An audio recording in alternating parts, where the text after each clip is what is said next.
the last couple of years, I'm like, I've really thought about this. Comedy clubs are bars that just have a thing. It's a bar. Oh yeah. It's not a comedy club. It's a bar. If the service is the drinks and food. And the whole thing is the show is to get them to stay longer and drink more. Yeah. Our whole thing, our dream, what we have worked for years, the jokes you craft could be replaced by a bag of fucking pretzels. Yeah, it's crazy. There's a dessert special. Fuck your closer. Yeah, you're out, dude. That's what's wild about. We never have the ideal setup. They go, hey, we got a bar. What's going to keep them in the seats longer? We put on a show. Put out popcorn. It's salty. It'll make them drink. We could be replaced by literally this popcorn machine right here. Could replace our entire careers. I know. I'd love to use that, by the way. It's part of the box. Part of our setup here. I also a couple random kind of enough out of me. Yeah, no, that was great. That was great. I had a because last pod all I did was complain. Then I take 2 days off. Look at me. I'm like, love is love. Strippers are heroes. Comedy's the best. Support women. Yeah. This is something that I thought was just a funny kind of comic pet peeve thing. Like I had this happen a few days ago. Someone comes up to me, new comic, I haven't met them before. They're like, really big fan of yours. Like I love what you do. And then I go up and I watch them have the worst set I've ever seen in my life. So I'm like, I'm your inspo? You know? So they really have been watching you, huh? I was gonna say, they've really been keeping up with your stuff. Yeah, you 1-to-1 with this. Yeah, you were Vic bombs. You a I'm student. Bomb. You a student of the art of the game. Student of the game. It's hilarious. But it's were they just really new? They're just really new and bad, but you're like, don't tell me you're a fan of mine and then eat shit. I appreciate that. I would hope if you're a fan of mine, there's something about being that new where you're allowed to be bad. Yeah. There's a fun element. Man, give them 2 years if they're still doing the same shit. You gotta quit telling people you're my fan. Unfollow me. I'm like, don't tell me you met me first. Like, I don't want any intro. That was just a fun. That's good. And then also I have a thing. You go, it's really flattering. Jesus. I did a couple gigs this weekend where I was a private gig, and there's something about private gigs where people feel the need to just record the whole set. Yeah, I don't get that either. And I'm like, now there's countless videos of me bombing at a Cooper Talk. Yes. You know, just like, I'm just doing mid at a fucking Carrabba's. I'm at the quinceañera, and it's 40 minutes of this. Oh, and I'm like, I see it. First of all, you're not enjoying it right now. Yes. What? You gonna run it back? I promise you, the only because I used to get like in my head about it, where I'm like, dude, I'm bombing, and there's evidence of it. Now I'm like, I just know you're never gonna watch that. You're never gonna sit and watch the 40 People minutes. Record, they don't watch that shit. But I'm also like, it still hurts to be like, that could be posted. But you know what's funny? Yes. Well, it's bad when you're doing bad and then they start, because then you're like, well, now they're gonna put a video of me melting down on TikTok. You know, it's a reaction video. Usually I'll say something where I'm like, oh, I'm gonna go viral on TikTok for melting down on these people. But then the other thing, it's bad when they're recording the whole thing. What's almost worse is when it's 10 minutes of this and then they start going. They're like, that's the point. Like, that's the point where we're too much. Put the camera away. This guy kind of sucks, actually. You know, like at one point, I did one where it was just like, it was a Pakistani family, very nice, and I was like, first of all, do you know I'm Indian? I was like, did you know who you hired? Yeah. But also, they were just like, it's just one of the things that you can tell, super conservative in the sense of like, everyone's under my age, married, kids. Yes. They're just like, they've done the thing. Yep. And I'm like the renegade, like I'm doing the artsy thing, but they're all like, yeah, they're we like, went bring to one in and show them what the mistake they didn't make. But they were like, all the men had gone to like a surprise thing. They just went to dinner at a different. It wasn't like exciting. It was like, but it was like they're like, oh, we're like rebel. We're like not hanging out. I'm like, you don't understand like what being outside the norm is, and so you're like, you come on and clean. There's kids there. There's everything. And I'm like, this is going to be so bad. Like, this is not going to be what you expect. But it was fine. It was mid, and they're like, oh, that was so great. And I was like, come see me at like a real you know, you feel bad about that because you're like, I always offer them tickets. I say same thing, but you're just like, I wonder with those people, I'm like, if they saw that and they're like, oh, that was like the height of our excitement. I'm like, oh, you don't even know what.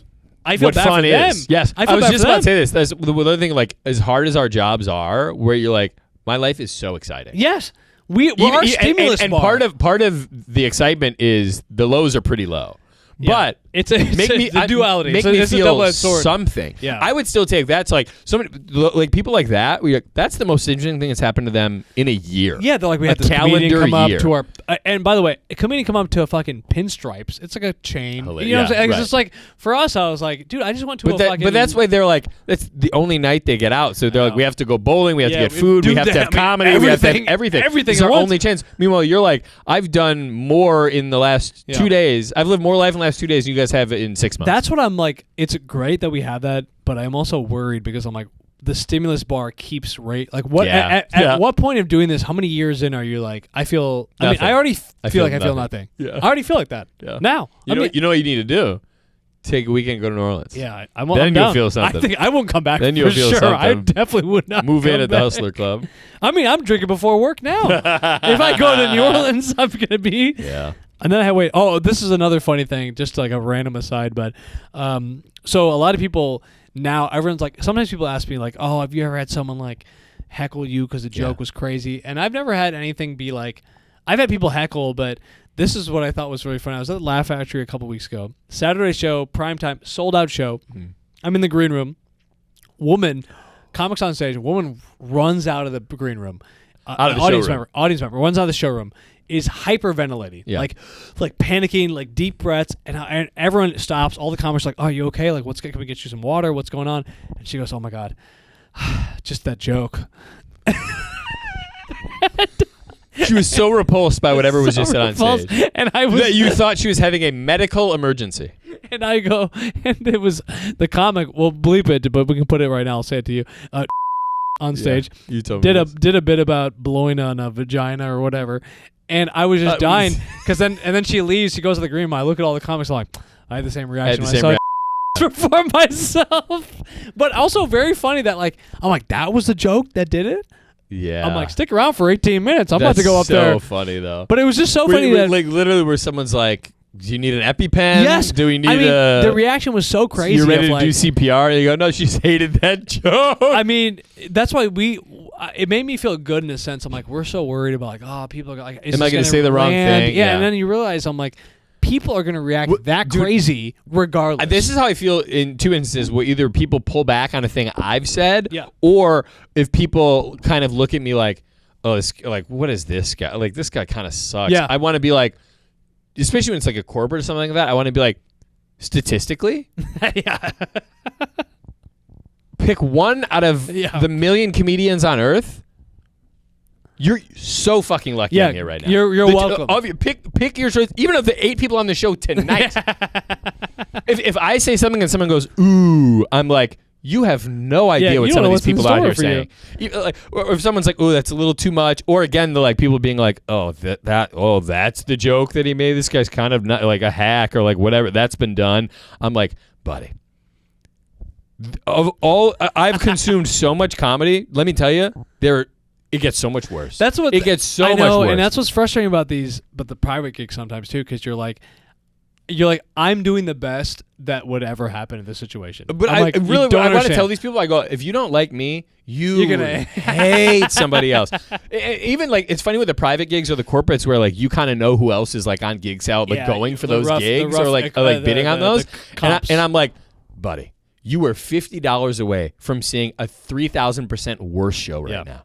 And it's like, I get mad because I'm like, you also didn't need to do this. Especially with the corporates where I'm like, you have no idea how much I am your best case scenario right now. Yeah, this is you're thinking this is like cringe. I'm like, dude, just wait. It could have been 10 times worse. Or just so much less funny. Yeah. So like so for so many reasons, I know it could have been worse. It's hard because that's what's tough about it. Like I feel like I constantly am in a position of like I want to tell people, I'm like, oh, there's like you're never doing this correctly. Like there's so many gigs you do, you're like, why didn't you just come to the show? Like, why didn't you just buy a ticket to a comedy? Like, why would you do this? But I'll take the money. I'll take your money. I'll take your money. I will bomb for money. Yeah, 100%. And that's the name of my album. I got one last thing before we wrap up. I've started. Festival. I've been submitting to some more festivals recently because apparently that's what you're supposed to do in this business.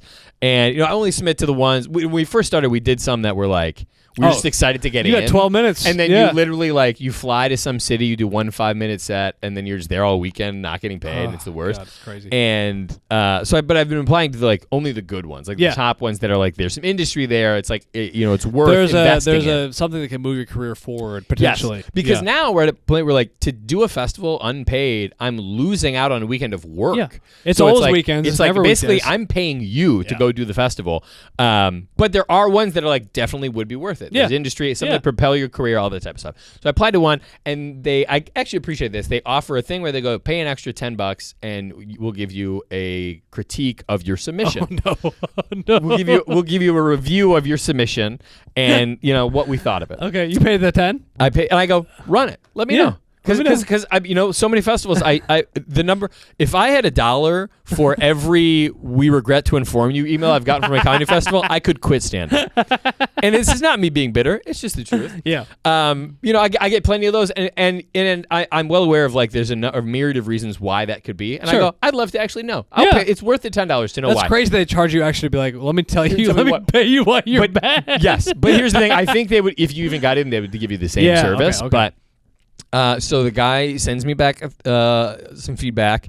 A couple things on my bio that I frankly disagree with, but that's neither here nor there. Okay. Things that he was like, "Oh, you should include this," and I go, "I don't think you should include that." But that's fine. It's a matter of preference. Critique on the bio the and your clip. Kid. Yeah. Bio and your clip. So your whole submission. Okay. And I was like, "Whatever. That's fine." The review. Actually, I'm going to read it. Yeah, the please. review. Please. The review verbatim. of I my hear clip this because this is also this is say the name of the priceless. festival, but we'll bleep it out. No, I'll tell you off air because it's it doesn't matter. It's it's all all I the same. can't.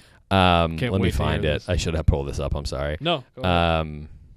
I, by the way, while you're telling that story, just a fun, quick festival story. I remember getting a rejection email to a festival that I had done the year previous. And I was like, I'm better now. Yeah, right. And like, nah, man, we you don't got like worse. You got worse for last year. I was like, bitch, hey, I did the fucking festival. Pull up the next video. This guy hit his credit. He headlined here last year. I made it to the finals of that festival, and they're like, nah, we're done with this. Okay, so this is the feedback on my clip. Okay, let's hear it. Solid video. It's well shot, and the audio is clear. Oh, no, this is already bad. No, Vic, stick around till the end. Solid video. It's well shot, and the audio is clear. You have great stage presence and energy, and your material is very good. Okay. I really don't have any notes on how to improve your video. It's really good overall. I'm sorry you didn't make the cut this year. So wait a second. Hold on a second. Isn't that the funniest thing you've ever heard? So they're like, that was perfect. Yes. Fuck you. Yes. I have no notes. Yes, but literally. also, you're not going to be a good fit for our festival. To be fair, he goes on to say, like, we got a lot of really strong submissions. And the nice thing he did, he gave me a code to submit next year for free. Okay. Which I appreciate. They did it That's right. Nice. But in abstract, it's so funny to be literally not only is the quality good, the audio is clear, you have good stage presence, your energy, your material is very good. I have no notes. Sorry you didn't make the festival. No notes, but we just hated you on one of those principle. It was worth every penny. Yeah, that's great. I got that, that's great. And it went from, like, if I got the rejection, I would go, screw them. But I got that, I died laughing. And like, man, literally no notes. Better luck next year. Yeah, good luck though. Yep. It was you, though. That's next time. It was you as a person. Yeah, right. Yeah, that would have honestly been better. Hey, the audio's great. Your material's awesome. It's really unique point of view. But I don't like you as a person. I think you should quit. I don't like your vibe. That's crazy. I mean, they should give you $10 for that. That's fucked up. I should have emailed them back and gone, let me get my Venmo. money. What's your Venmo? Yeah, here's my Venmo, bro. I think I'm going to post this on Instagram. You should. It's very so funny. Sorry, we can't offer you. You were great, but I really don't have any notes on how to improve this video. It's really good overall. I'm sorry that you didn't make the cut this year. And that, in general, folks, that perfectly sums up how my career is going right now. Hey, it's really solid all around, really great. I couldn't tell you one thing to improve on. It's going to be a no for me. That is what's funny about the time. I mean, last thing we'll talk about this is, like, we're 10 years in. Mm-hmm. You're kind of at this point of, like, I'm too senior to be, like, to change what I'm doing. You know what I'm saying? Like, I can't be like, it's me at this point. You know, like I can't be like, oh, if someone's like, oh, you should do this, that's gonna change. I'm like, I don't know. I'm seeing all these right wing comics making a shitload of money, buddy. All you gotta do is get a red hat, and you don't have to write jokes. All you have to do is be angry. And that's why. Hey, I said this a little bit in the last podcast. I said it before. I'm done with DEI. I'm done. This is the only platform you're gonna see me on. You're a right wing comic. Yeah, I'm a right wing comic now. But it is funny because you're like, okay, so like, what is the? I might path? reinvent myself. Yeah, like what is my path? I don't know what to do because I've already kind of done the thing. I've adjusted to what I could adjust for. I think you just got to keep doing it and hope for the best. Hope for the best. Try and get on Kill Tony. Oh yeah, that's it. That's it. Kill Tony. Shout out. Anything? Any other plugs we got to make? This is gonna come out next week. Never. We're burning this. Yeah. No, what do I have to plug? Yeah, I got it's the same shit. Follow us on Instagram. Come see us at the Lodge every Thursday. The Lincoln Lodge in Chicago, Illinois. Every Business Thursday. of Comedy Podcast on Instagram. Thank you guys so much. Good night.